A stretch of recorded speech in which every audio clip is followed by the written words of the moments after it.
evening, everyone. We are on the session 6 of Are You As Healthy As Can Be? Today's topic is Diabetes Unpacked, and our speaker is Dr. Tanmay Dash. So, we all know him. So, sir, you can start. Okay. Yeah. Hi. Good evening, everybody, and welcome to this webinar. As I have always told you, this is a very different kind of a webinar. Here we are not, unlike other webinars, we are not talking of different kind of drugs and how to give them and how to institute new modes of therapy. But instead, we are looking at non-communicable diseases and lifestyle diseases and how to correct them by lifestyle changes and nutrition. So, diabetes, as you all know, is a very, very important topic. And I have named this series as Diabetes Unpacked. So, let's start unpacking this so very important killer disease. Why me? These are certain disclosures which I always make. As you know, I'm an anesthesiologist. So, as an anesthesiologist, I do life-saving work every day. A lot of my patients are diabetic, and nowadays most of my patients whom I anesthetize every day are diabetics.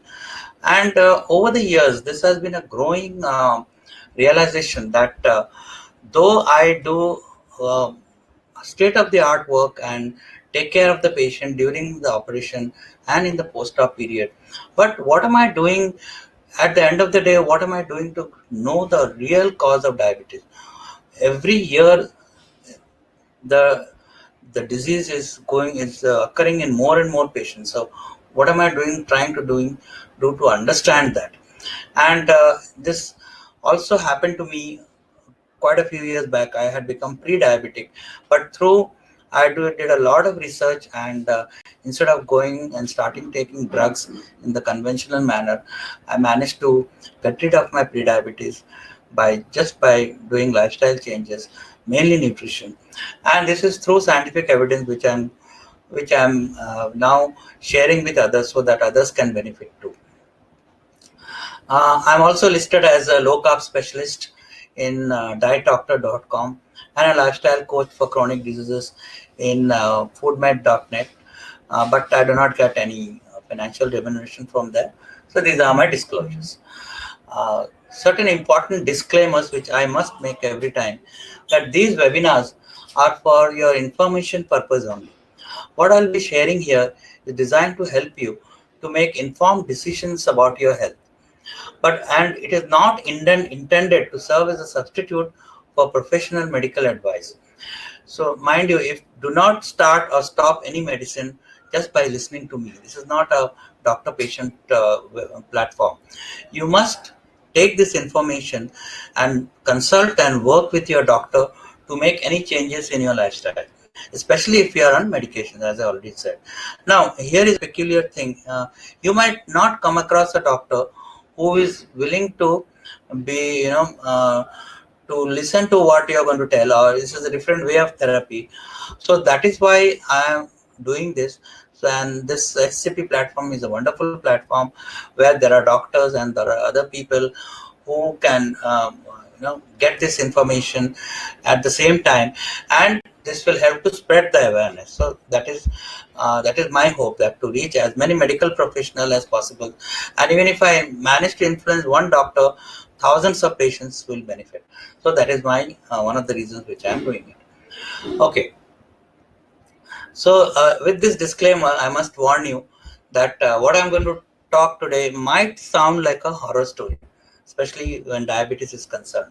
But let it not deter you. Let it not put you back. So, but it is a fact that as a population in general, as a global population, we have become very sick. Worldwide, we are struggling with diseases that were once very rare, and in most cases, we are losing the fight. Each year, roughly 10 million people die from cancer, and almost 20 million people die from heart disease around the world. 1 million is 10 lakhs, by the way.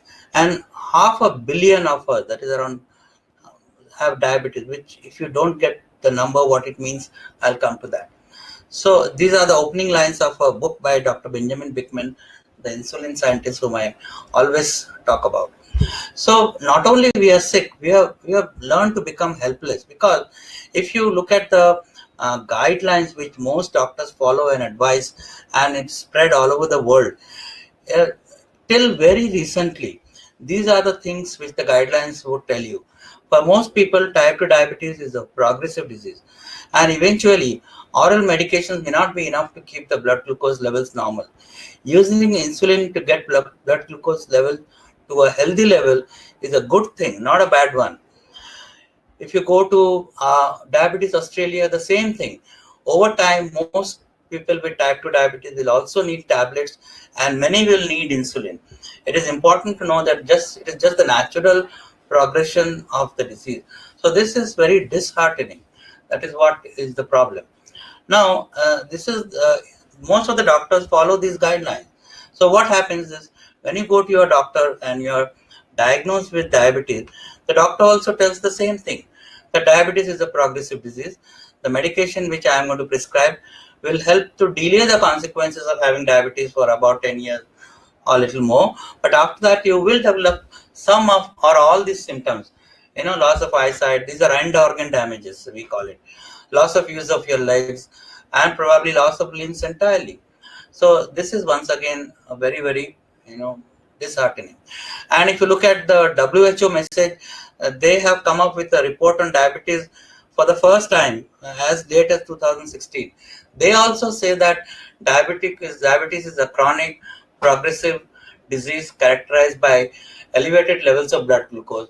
And diabetes of all types can lead to complications in many parts of the body and can increase the overall risk of dying prematurely. So these are the things, messages you get from all over. Now, not only that, if you look at the pandemic which is going on, if you have diabetes and if it is not controlled, so this is a graphic abstract, and you will find that you are much more vulnerable to the COVID-19 pandemic if your diabetes is not in control. But I will give you the actual abstract of the paper.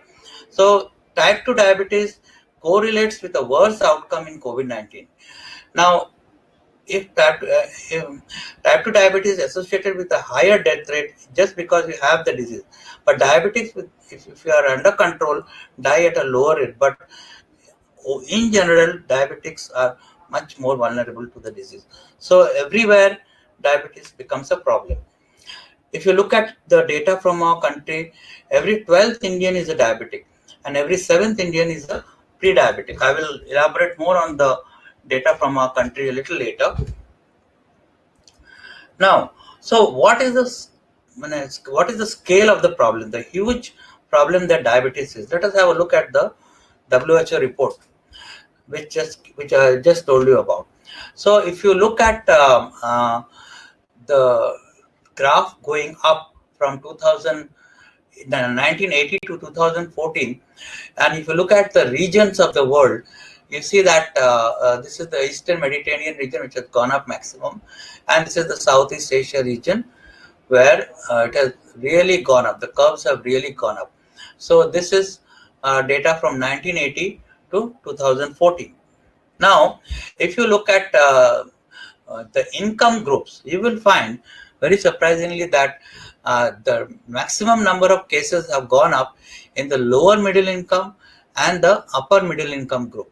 So purple and green, you can see this is the lower middle income and the upper middle income group. The number of cases have gone up exponentially, whereas the high income group has somehow they are plateaued. Okay, so if you have a look at the estimated prevalence and the number of people in adults in the Southeast Asian region, you will find that from 1980 to 2014, the jump is 17 to 96 million to 96 million. That is a huge jump. And if you look at this is all cause death. This is taken from mortality data. And if you look at the income level groups, you will find that across all ages, it is the lower middle income and the upper middle class the lower middle class and the upper middle class. The lower middle class affected more, which has in men and also in women. Here the lower and the upper middle class are the same, not the high income group. So we think diabetes is a disease of the prosperous. That is not so. It affects the middle and the lower middle class group. So if you look at the number of deaths which are associated with high blood glucose, and you will find that the lower middle income group, both in males and females, and the upper middle income group are maximum affected. Now, this was a study of by Lancet Global Health, and they looked at data in India, the global burden of disease data. That is, it is a very well known publication from 1990 to 2016. They found that they started with the premise that the existing evidence suggests that as a part of the epidemiological transition which is occurring in India from communicable to non-communicable diseases, the burden of diabetes and its risk factors has been increasing. This is a very well noted phenomenon. And but there was no data on disability adjusted life years. So this is a DALY which is calculated how many life years are lost due to diabetes, and it was not available in each data of each state. So they looked into it, and they have found that of all the diseases, diabetes has had the highest increase in disability assisted life years rate among the major non-communicable diseases in India since 1990. So we report that the prevalence of being overweight and obese is the most important risk factors in diabetes, and that has increased substantially in every state in India since 1990. The finding that in 2016 there were twice the number of people in diabetes in India for every 100 overweight adults versus global average highlights the high increase of diabetes in India. So what happens is, if there are 100 overweight people in India, the chances are that out of that, the people having diabetes will be double than if the 100 overweight people are there globally. So if globally, if out of 100 overweight people, 20 people are diabetics, in India it will be 40. So this comprehensive assessment of the burden of disease is now available. They have found out in every state, and this will it is a reminder to halt the potentially explosive increase of diabetes across the country. So the state-specific trends in the prevalence of dialysis from diabetes and the prevalence of overweight can serve as a useful guide for planning diabetes control. So this data can help the planning by the government. So if you look at this, from 1990 to 2016, what has happened is, you can see the jump, the color jump, the more the reddish color, the more is the increase in percentage of overweight in 20 years. So it has gone up exponentially. In certain states it is red, it is more Punjab, Tamil Nadu, Kerala, Sikkim over here. And this is how the data is available now as per this study in every state. So this is, if you want to sum up the data, in just about a quarter of the century, so what has happened is the diabetes has increased by almost 200%. 65 million diabetes cases in India in 2016 compared to 26 million in 2019. In 1990. 39% jump in the prevalence of diabetes. 131% rise in death rate. 35th leading cause in 1990. Now it is only come up to the 13th leading cause. And rise in the disability adjusted life years, DALY, as I told you, is the highest among all the non-communicable diseases. So risk factors in India, if you have a look at this, high BMI is the maximum risk factor. That means over fat of obesity or excess of harmful fat in the body, and the dietary risk are the maximum. And so what has happened is the obesity has gone up very high in the last 15 years, and that has given rise to increase in, because obesity is very closely associated with diabetes. So 2 times rise in overweight adults above the age 20 across every Indian state in about past 25 years, and 38 out of every 100 overweight Indian adults have diabetes compared to 19 globally. As I said, the percentage is just double, and 36% years lost as dialysis. So due to diabetes only and due to excess overweight. So this is the bitter truth about India. There is a 128% growth rate of diabetics, 109% growth rate in women, 126% in men. And look at the amount of money spent on diabetes in the management. So this is a huge drain on the country's economy. Another very important study which was done by this is known as variation in health system performance among states in India, a cross-sectional study individual age 15 to 49 years. This was done by Public Health Foundation of India, PHFI in Madras, and Diabetes Research Foundation in Chennai, and also along collaboration with the Harvard School of Public Health. Now, this study is very, very important because they studied a huge number, 6,47,000 men and 1 lakh 68 668 women and 1 lakh in men in the age group of 15 to 49 years. A huge number. And they found that about 1 in every 2 Indians living with diabetes is unaware of the condition. That half the people who are in India who have diabetes are not aware about it. And only about a quarter managed to bring it under control. And rural men with low household wealth and low education level had a higher incidence compared to other groups.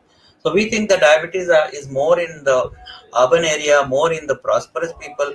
But this very recent study, which was published last year only, broke all those myths. A third of these diabetes cases develop into kidney ailment.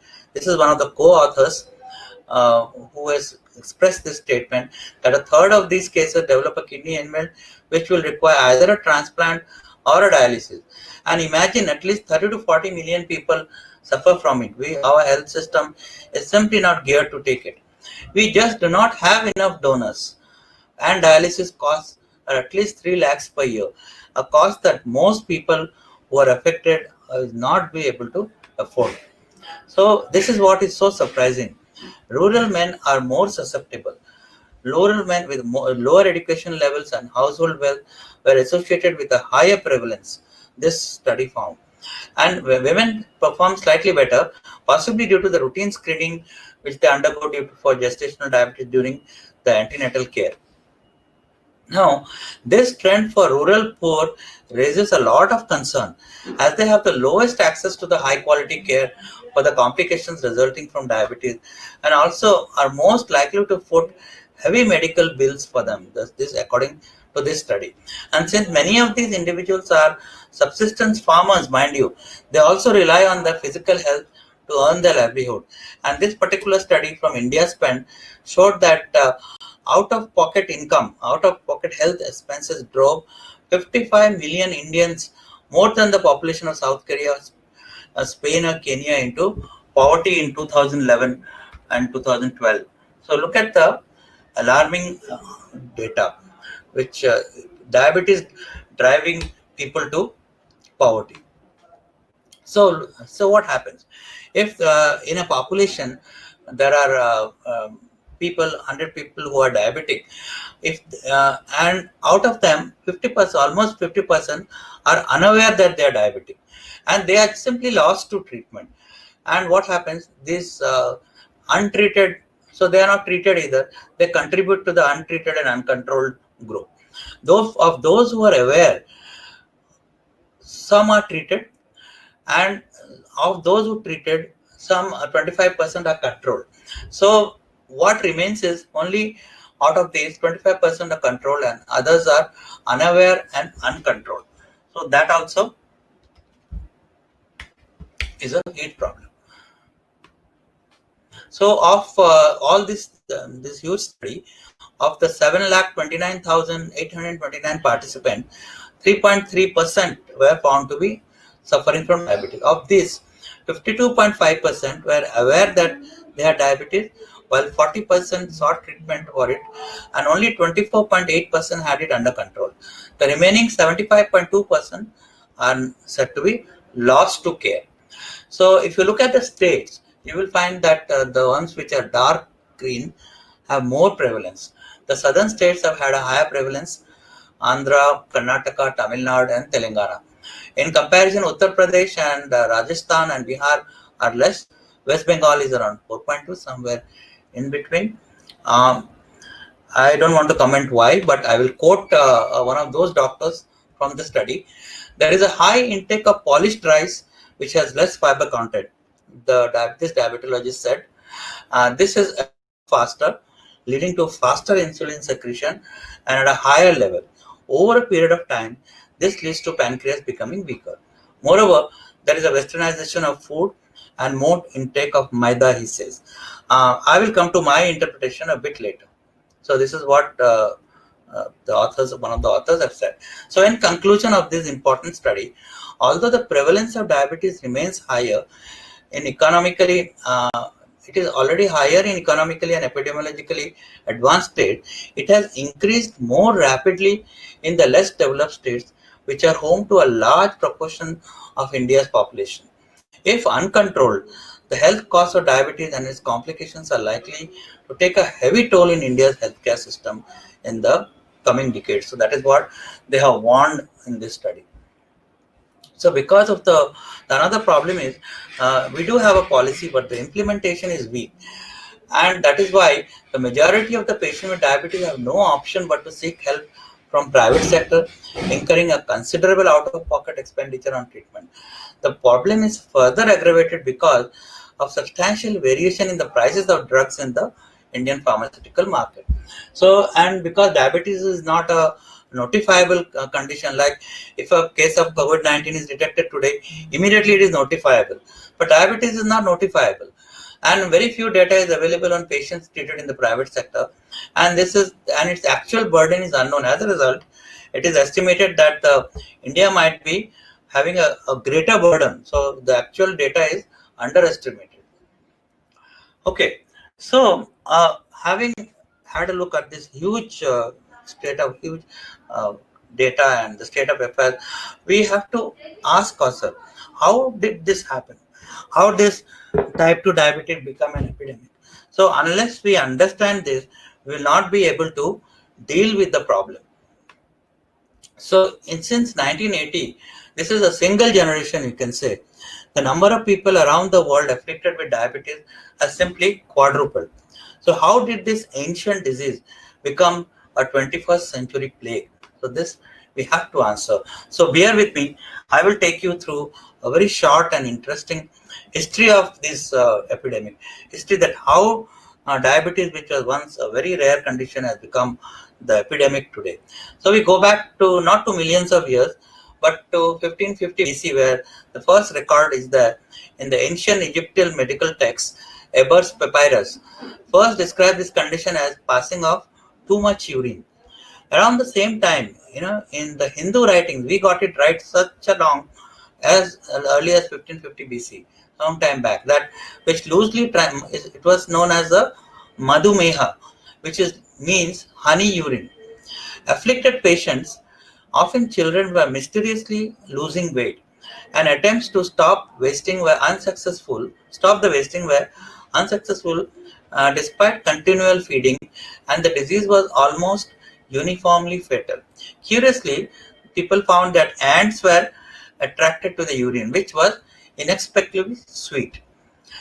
So we jump to 1550 to 250 BC, where a Greek physician called Apollonius, he termed the condition as diabetes, which means excessive urination. And in 1675, it was known as mellitus, which was added by Thomas Willis, because there is a type of diabetes known as diabetes insipidus, where the urine is not sweet. Insipidus means bland. Now we come to 1st century AD, where Aretius of Cappadocia is somewhere in Turkey, described the type 1 diabetes, which is actually characterized by melting down of flesh and limbs into urine. And he found that noted that life is short, disgusting, and painful, and patients followed a predestined fatal course. Now, in 1776, Matthew Dobson, that time tasted urine and identified sugar as the substance causing the causing the sweet taste, and he found that the blood of the patients was also sweet. We go to 1797. end of the 18th century, by John Rollo, Scottish military surgeon. He became the first physician to formulate a treatment that carried any reasonable expectation of success. What he did, he observed that diabetes improved substantially in a patient eating an all-meat diet.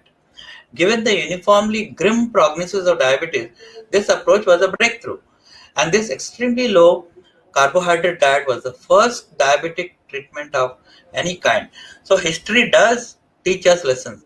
History does give indicators. Only thing is we have to know history to know what could be the actual approach, the proper approach to diabetes.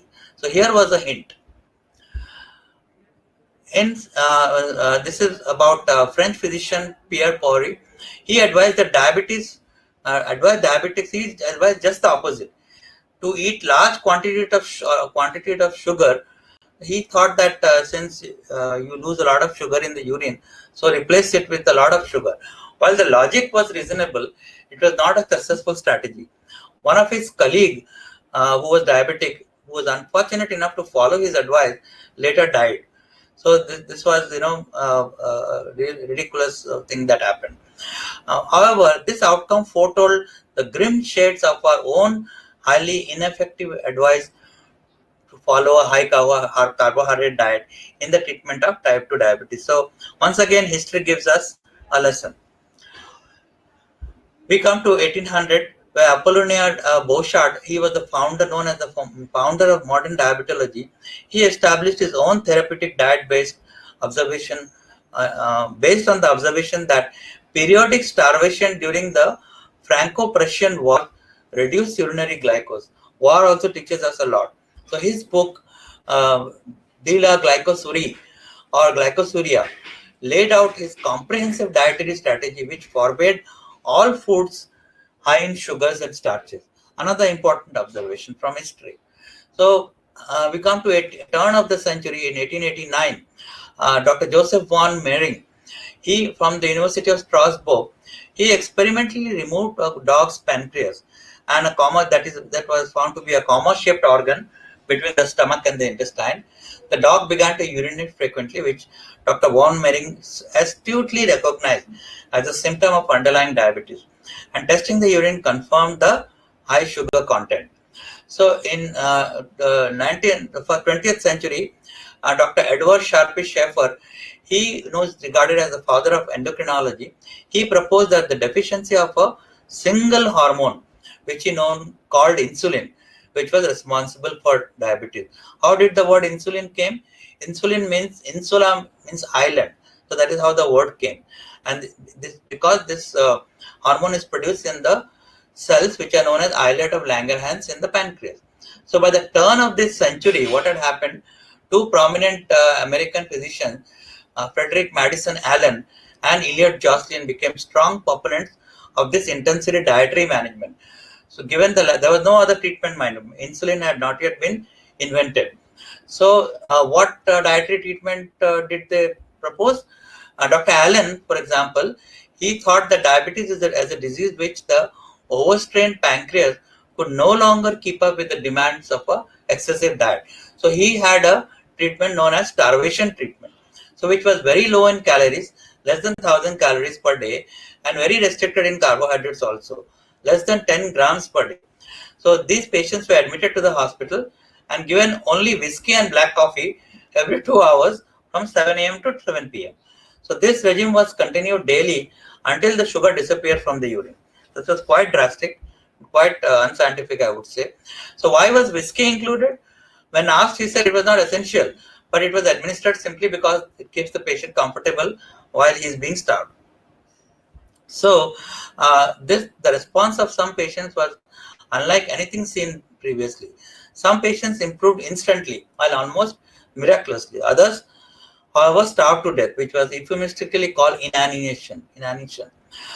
Uh, Mind you, that time there was a lack of understanding of the difference between type 1 and type 2, and this particularly hampered the usefulness of Allen's treatment. Type 1 diabetic were usually dramatically underweight, whereas type 2 diabetics were mostly overweight adults. And this ultra low calorie diet was deadly for those who are malnourished type 1 diabetic. So this was known as a starvation diet, and this was considered the best at that time until the discovery of insulin in 1921. So a word about Dr. Elliot Jocelyn, and he is known as the most famous father of diabetes doctor. So the first American doctor to specialize in diabetes, and Jocelyn Diabetes Center in Harvard is named after him, and his textbook Jocelyn's Diabetes is considered the Bible of diabetes care even today. He himself is the most famous diabetologist in history. Although Dr. Jocelyn had lost many patients to diabetes, he also saved many patients by applying Dr. Allen's treatment.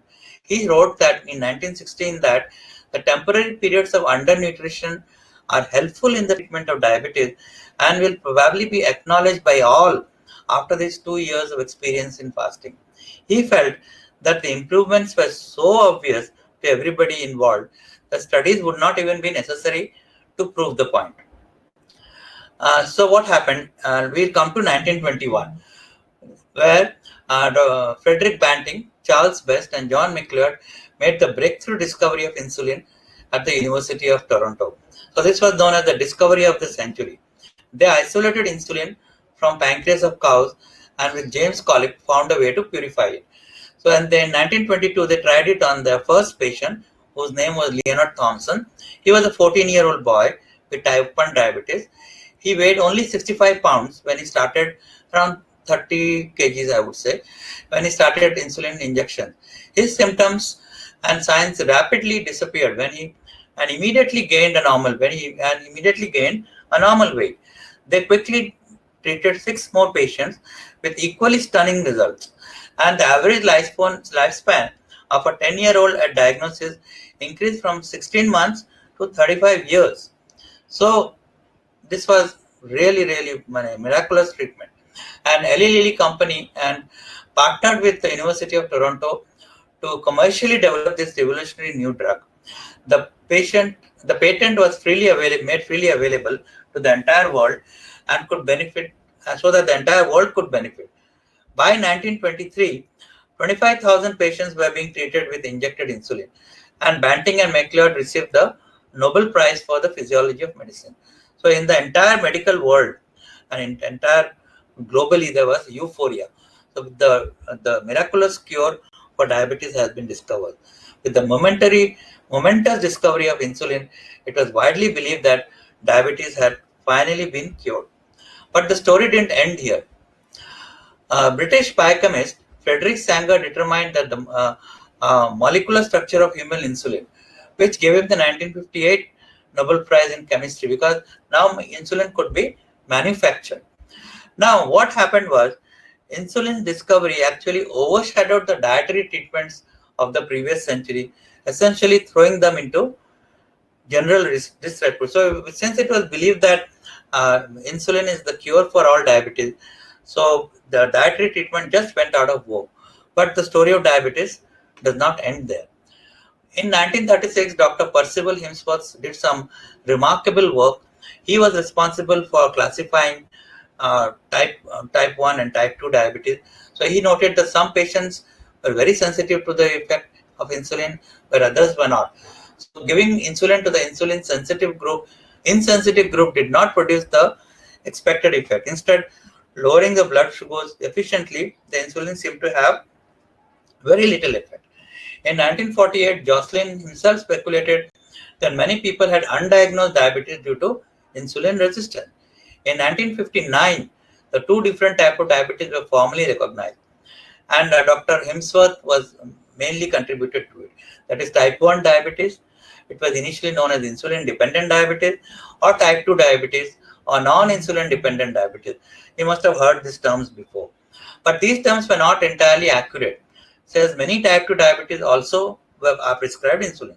So by 2003, these terms insulin dependent and non-insulin dependent were abandoned, leaving only the names. Today we know it as just type 1 and type 2. So coming to in 1950s, what happened is that, so we trying to find out how diabetes became an epidemic after this, after even the so-called discovery of the cure. In 1950s, it was seemingly healthy Americans were developing a lot of heart attacks, And so all great stories need a villain. So the dietary fat, so that is another story which I'm going to tell you some other day. So dietary fat became the villain, and it was falsely believed to increase blood cholesterol levels, leading to heart disease. So physicians advocated low-fat diets, and the demonization of dietary fat started. The problem, though we didn't see it at that time, was that restricting dietary fat means increasing dietary carbohydrates, as both increase the feeling of fullness. Now, the problem with Western diet is that they don't have such good recipes like we have.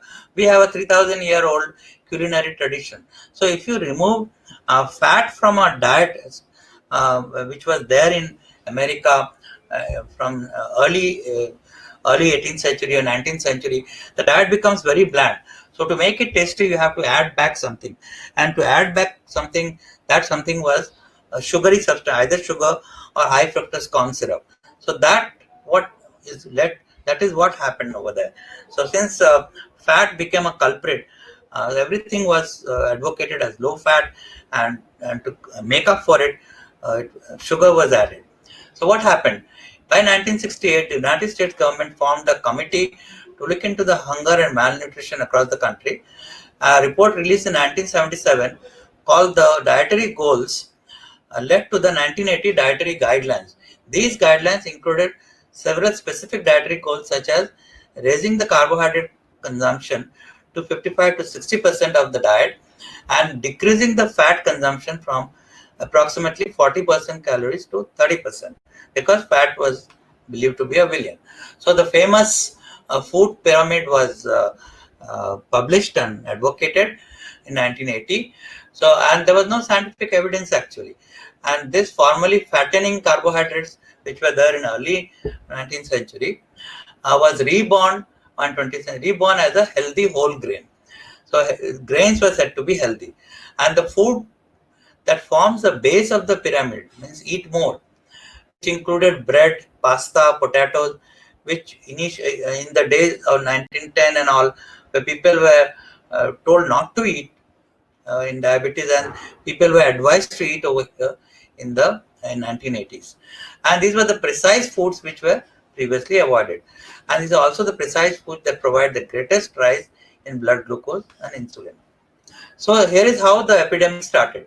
Although the low-fat diet was originally proposed to reduce the risk of heart disease and stroke, the recent evidence refutes.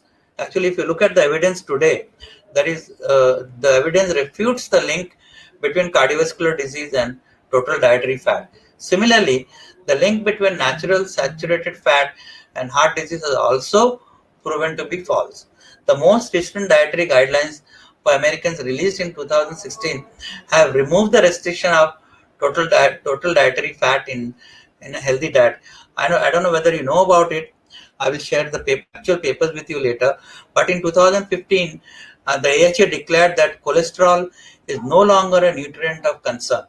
But naturally, everything in the practice of medicine comes very slowly. So it has not translated into practice. But the guidelines have already declared 5 years back that dietary cholesterol and fat is no longer causes heart disease. Similarly, the link between natural saturated fat and heart disease has also been proven false. There are papers as recent as last month. While artificially saturated fats such as trans fats are universally accepted as toxic, the so-called vegetable oils, the same does not hold true for naturally occurring fats found in the meat and dairy products such as butter, cream, and cheese. And these foods have been part of the human diet since time immemorial. But that was demonized, and now they have been found to be not causing heart disease. So it is very important for us to know what happened in India.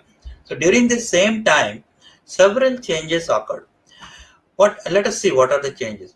From late 1980s to 2010, there has been an erosion in the traditional manner of eating that we used to eat. We used to eat solid meals twice or thrice a day, and instead we started adoption of um, Western diet pattern, change of lifestyle.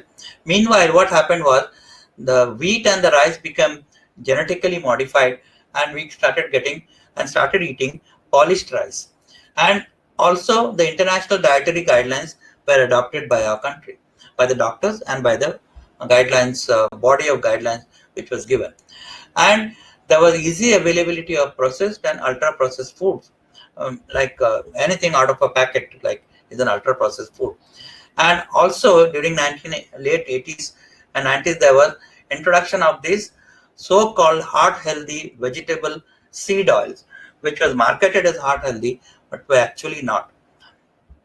So if you look at the publication from Government of India in 2017 on lifestyle diseases, they have clearly mentioned that in India we have been undergoing and are undergoing a total epidemiological transformation. So India is a double burden of diseases. We have the diseases of the poor, we still have them from TB to cholera, but we also have huge explosion of the diseases of the rich, that is the non-communicable diseases. Now these lifestyle diseases affect the rich, the poor, as I told you, and also the middle class. The numbers are absolutely mind-boggling, and we have a looming health crisis in our hands. So that is the data from there. Not only that, this I have told you in my very first webinar, that there is a kind of over fat pandemic, because obesity is very closely related with diabetes. So in our country, the peculiar problem with Indians is they are thin but fat. So if you take into consideration those people who appear to be fat plus the people who are thin but fat, this is, you have this something known as over fat pandemic. So where is the fat in the thin person? It is in the belly, it is in the viscera, that means the organs inside the abdomen, in the liver, which causes most damage. So in developed countries, if you have people who are fat and people who have overfat, out of them 70% will be actually obese, they look obese, high BMI, whereas they are overweight and obese, whereas only 20 of them out of 90, 20 of them will be thin and normal weight over fat. But in our country it is 50-50. That means half of the people who actually have excess harmful fat in the body are not overweight, they are thin but fat. This makes it more dangerous, and this prevalence of overfat is around 80%, and the recent data of 2019 show that it is more than 90%, and half of them are children. So this is very, very alarming. And look, this is one of the reasons why this has happened. As I told you, change in our food style. So this is change in annual sugar. So the cold drinks, as we call it in our country, the cold drinks consumption from the year 2000 to 2013 has shot up. So this is just one of the reasons, with along with the other ultra processed food that we have eaten. So that has caused a lot of changes, and including this particular study which I told you before also, which has which is a very, very important study. This says that what has happened, in addition to the changes, we have also stopped eating healthy fats. So this Indian diets, as you know, are predominantly vegetarian and relatively low in fat. And we used to eat what used to protect us before is the cooking in the traditional cooking media, like ghee, like coconut oil, like butter in our food. And that we stopped. Instead of cooking in ghee and coconut oil, we started cooking in this marketed refined vegetable seed oil, which are highly inflammatory, has more of omega-6 than omega-3. So complete the ratio is skewed. And what happened was, uh, this became very too serious consideration. This report says that many people in India who do not get enough fats in their diet, we stopped eating healthy fats, and the composition of a typical Indian diet, unfortunately, has all the components that lead to a deleterious plasma lipid profile. High carbohydrate, low fats in the diet of the poor, low saturated fatty acid, high linoleic acid, and low omega-3 PUFA. So this situation that India is facing now is similar to what USA faced in 1980s and 90s. A rapid increase in the incidence of obesity in spite of a lower fat and saturated fat intake. So we also adopted the low fat guidelines, but the results have been absolutely catastrophic. So this, in their country, in our country, globally has become led to diabetes becoming the 21st century plague. So the combination of a prohibitive economic and social cause, increasing prevalence, and younger age of onset make obesity and type 2 diabetes the defining epidemics of this century. Ironically, despite the explosion of medical knowledge, this particular study has found that diabetes poses even a bigger problem today than it did in 1816, that is 200 years back. This study is 200 years of diabetes, published in NEGM. Very interesting. It says that if you had diabetes 200 years back, if you were there, you were much better off than you are today with all the medical advancement. So this is that in the 1800s, type 1 diabetes actually predominated. It was very rare, but if it was there, it was fatal, but it was very, very rare. If you fast forward to 2016, where type 1 diabetes accounts for less than 10% of total cases, insulin is available, but type 2 diabetes dominates, and its incidence is growing despite its already endemic nature. Many type 2 diabetes patients are overweight or obese and will suffer complications related to their diabetes. Although insulin and other modern medicines can treat blood glucose efficiently, lowering the blood glucose alone does not prevent the complications of diabetes. There are many studies to prove that, including heart disease, stroke, cancer, and leading causes of death.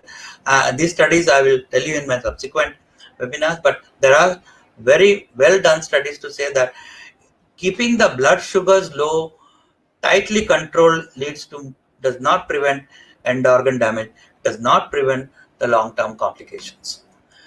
Now, another horror story is that the diabetes is set to explode or already exploding in such a manner, in such a geometric progression that no matter how much the companies make, the world is set to run out of insulin.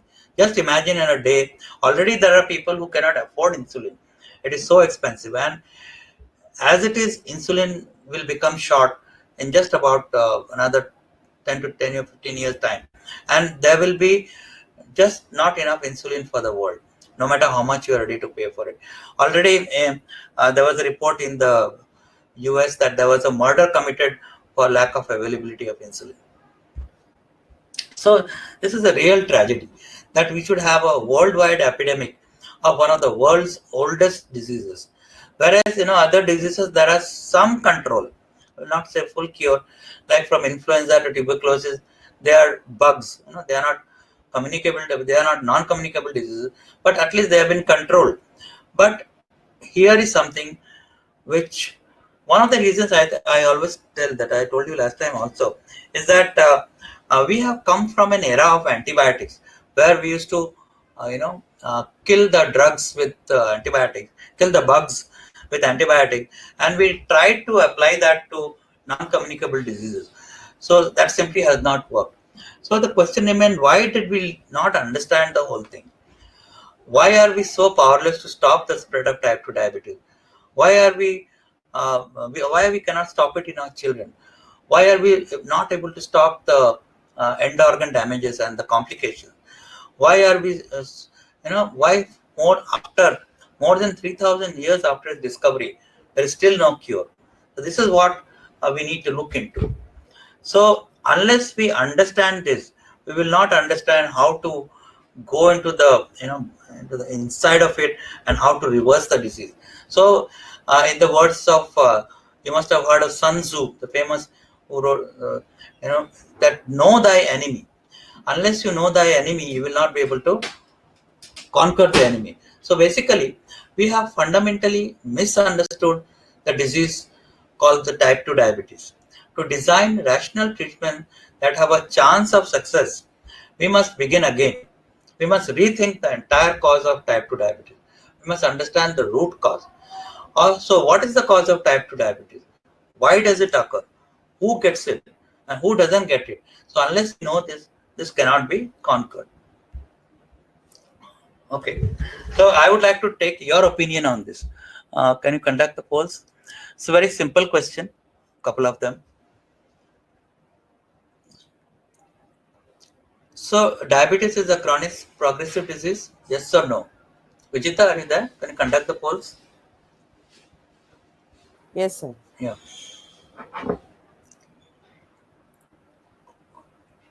So first question is diabetes is a chronic progressive Yeah. disease. Just Yes or listen. no? So just start the poll.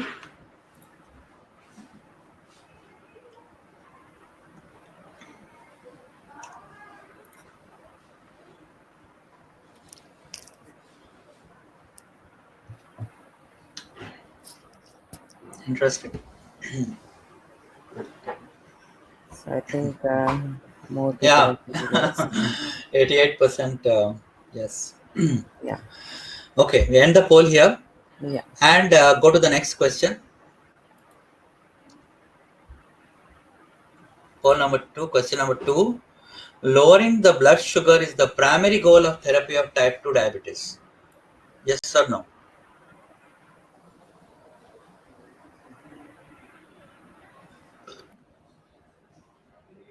Okay.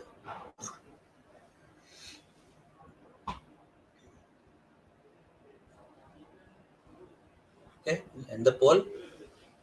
I got what I wanted. Okay. So this time, just two questions in the poll. So, and this time I've kept the questions at the end of my talk. Okay. So, so these questions actually, the answer to these questions is that diabetes is a chronic progressive disease. You will be surprised to know that it is not. Although it is believed to be so, the guidelines tell you so. Not only diabetes is not a chronic progressive disease, it is a completely reversible condition. And not only it is a reversible condition, it is a very quickly reversible condition. So this is a big myth we have about diabetes. Lowering the blood sugar is the primary goal of therapy. Another big myth. It is not. That is what we have totally misunderstood about diabetes. It is not about the blood glucose. It is about the insulin, how much insulin is there in your body. So that is what needs to be understood. So these are, I would call them two big lies, but that would be too much, I think, too drastic. These are two big myths. So this is what I come back to the paradigm where I always started. Insulin resistance, as far as type 2 diabetes is concerned, from now onwards, I'll be talking about type 2 diabetes till I specifically mentioned type 1. So, this is a disease of insulin resistance, and this is what needs to be addressed. Once you address insulin resistance, type 2 diabetes just cannot occur and will just be reversible once you address this. So this is what I'm going to discuss in my future sessions. What is diabetes? What are the different types of diabetes? What is the cause? How does it develop? And what are the contributing factors? Who gets it? Who doesn't? Once you understand this, it is very easy to find out how to, you know, unlock it, how to reverse it, I would say. Yes, diabetes, type 2 diabetes can be put into remission. So that is what we are going to know and learn, in the subsequent series. Okay, so that was my message to start in my first of the diabetes series. Thank you very much for giving me a patient hearing. This is just the beginning of this conversation. I'm available. These are my social media details. There is a Facebook group, and there is email, and there is Twitter, so you can contact me. And of course, I'm available now for your questions. Once again, thank you very much. I would go back to Yes, the room. there are a Yeah, few questions. sure. I think How do I go back? How do I go so. You back? can just check in the chat right side. I'll just read for you. Yeah, I'll check the Uh, chat. yes, Okay. I think Mr. Mukul Das has a comment that you are a frightened man, purple with thought that your age won't go down. What is this? What I didn't get that. Yes, this Mr. Mukul Das. You can just check in the right side. Kulta. It's marked as question in the below. Is Just this a question? I don't it's not a understand. question, it's a comment. You are a frightened man, purple with thought that you. No, this is, I think, a very negative remark, so I will not comment on it. Okay. Okay. Okay. Next question is from Mr. Ravi. That what should be carb substitute in daily meal? Well, it depends on how much your carbohydrate tolerance is, because every person differs in the carbohydrate tolerance. So if you are diabetic, if you are obese, if you have a metabolic condition, certainly you are not tolerating carbohydrates. In that case, the restriction should be more. A substitute, if you want to substitute, you can first of all go for a carbohydrates which are good carbohydrates like green leafy vegetables. Their glycemic index is low, and then you don't if you are really metabolically unwell, you don't really need carbohydrates. That is a basic fact, that carbohydrates are a non-essential nutrient. So you can go with your protein and fat. I would advise that only if you are really metabolically ill and if you are a diabetic, you want to completely reverse the condition. In that case, completely you can substitute and give up your carbohydrates. It really won't affect your health. Yes, any next question? Yes, another question is there from Ms. Mona Lisa. Mona That Lisa. yes, Is skipping breakfast good for type 2 diabetes? It's a very good question.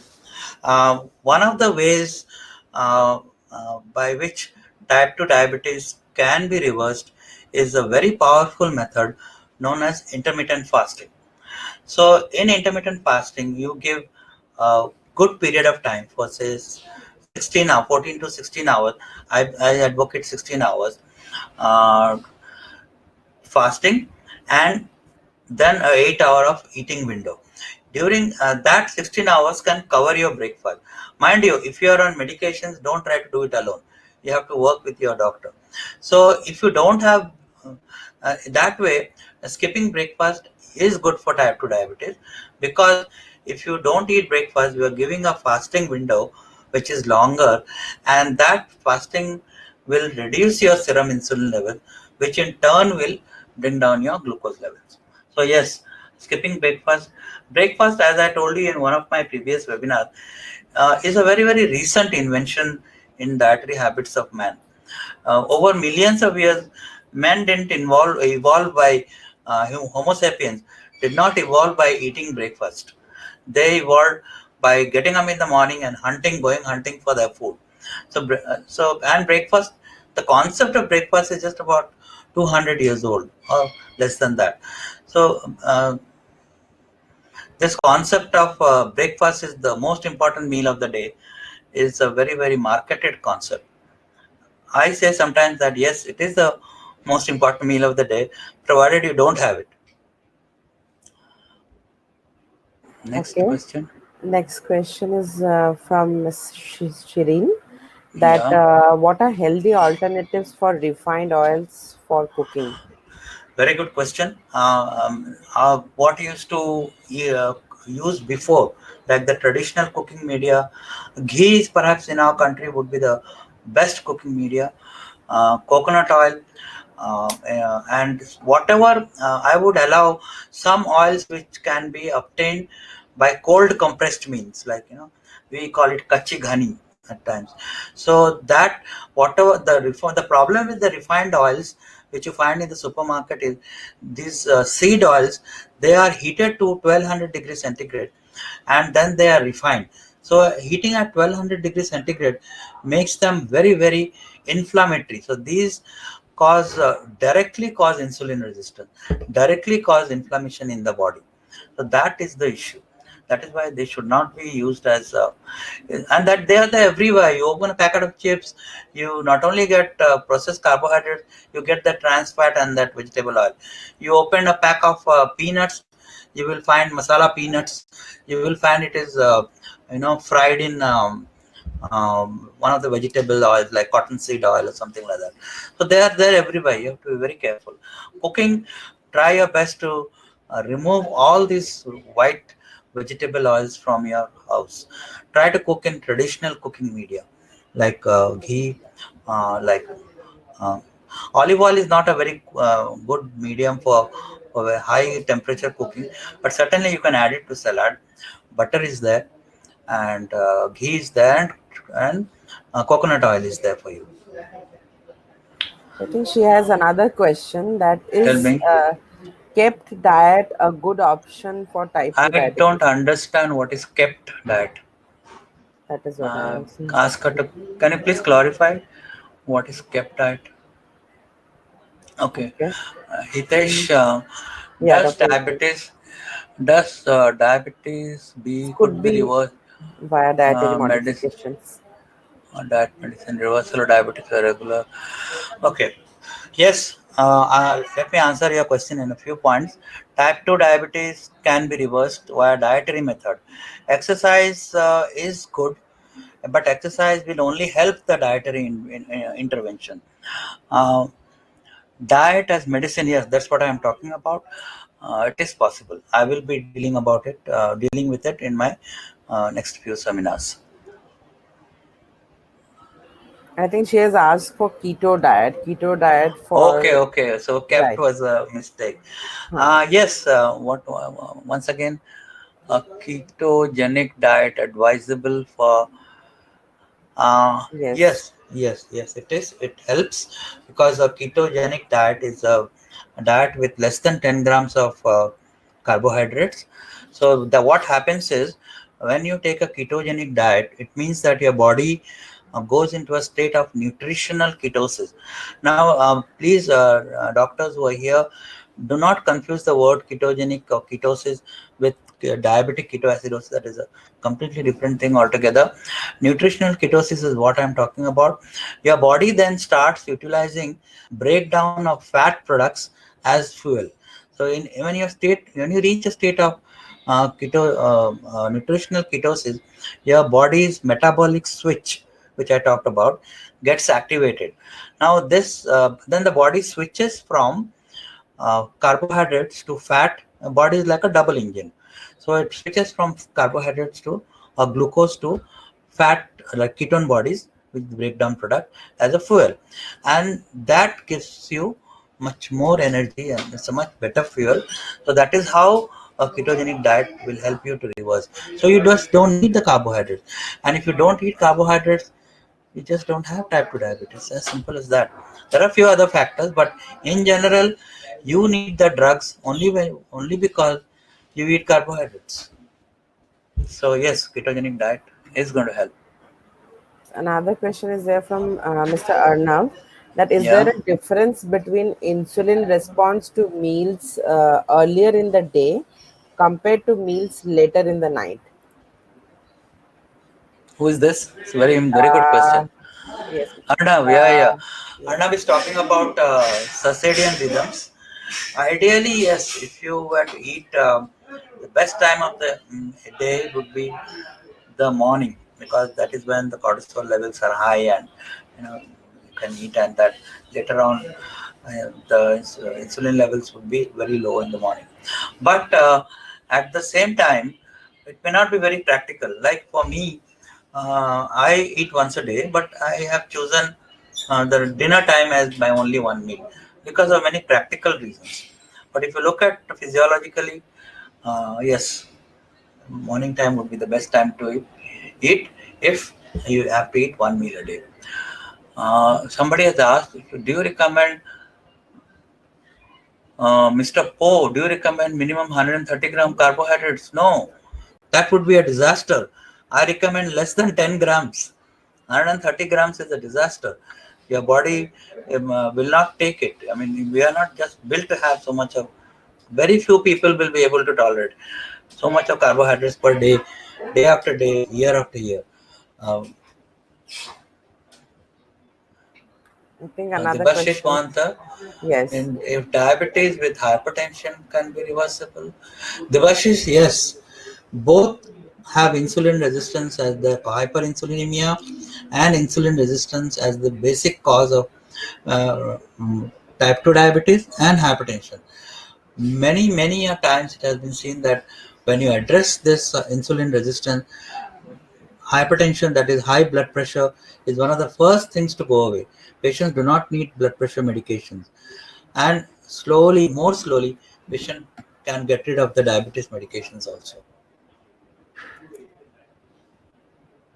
Nitai, I think, yeah, he has a comment. Difficult to find a yeah, physician who will advise diabetic medication to skip breakfast. Yes, it is difficult, which is why I am doing this, which is why I am spreading the awareness. It is difficult, but if you know what you are talking about, if you know that it can be done. Okay, Nitai, I will tell you one thing. You are an anesthesiologist, right? So when you post a patient for operation, you don't give breakfast, like you fast the patient. And when you fast the patient, what do? You write in the file that omit the morning diabetic medications. Think about it, there lies your answer. So if you have not given any food to the patient on the day of surgery, you have not given any anti-diabetic medication. So it is the food which needs the medication, isn't it? So there lies your answer. Having black coffee without anything added repeatedly in fasting window leads to gastritis. Uh, Coffee is a mild irritant, I would say. You that is also you cannot have unlimited coffee. You have not specified how much. Unlimited coffee may cause a little bit of gastric irritation in some people. I don't have that problem, but some people might have that problem. So if you think that you're having too many coffees a day, you can reduce the number a bit. But uh, the actual cause of hyperacidity is once again hyperinsulinemia. As your insulin level settles down, you will find that your gastritis in general or the GERD which occurs will slowly settle. Hitesh has asked one more question. Rudradeep, 5 or 6 times. Yeah, okay. If you can tolerate, fine. Otherwise, reduce the number of times you have coffee. You can alternate with liquor tea, maybe, or some other thing which does not spike your insulin. Hitesh, does this mean we should skip breakfast to halt probability of getting diabetic? Uh, if you skip breakfast, it is in general, I would say, if you fast every day, that is a good practice. Whether it will prevent diabetes or not will depend on what you eat in the other eating window. Okay, yeah, certainly it will help, I would say. Any other question? Anybody wants to speak? Well, I think this there is are just no more questions, okay. sir. No more questions. Very good. If anybody wants to speak, they can speak. Otherwise, Huh. let me tell everybody that this is just the beginning. Diabetes needs to be understood. We have a lot of misunderstanding about diabetes. Today only I was seeing a very big webinar coming up on diabetes, and there are nearly 20 topics over 3 days, and all of them are talking about new treatments, new medications, insulin pumps. No one is talking about reversing. No one is saying that it is something which is totally unnecessary. So that is what we are going to try to do. We're going to try to understand and help you to. New question has come, which is what is the minimum number of hours for intermittent fasting? I would say 16 hours to begin with, 16 hours fasting window, and 8 hours eating window. So usually uh, I have dinner. That's how I used to do. Have dinner at 10 p.m., then have the next meal at 2 p.m. So that is a 16 hours straight. And when I used to do 16/8, and then in that 2 p.m. to 10 p.m. you can have two meals. At 2 p.m. once and another at 9 p.m. So by 10 p.m. you start fasting again. So that is how minimum of 16 hours. So that why 16 hours? Because that is the amount of time needed for your liver to and muscle to empty out your the glucose and the glycogen stores rather, and start burning the fat in the liver.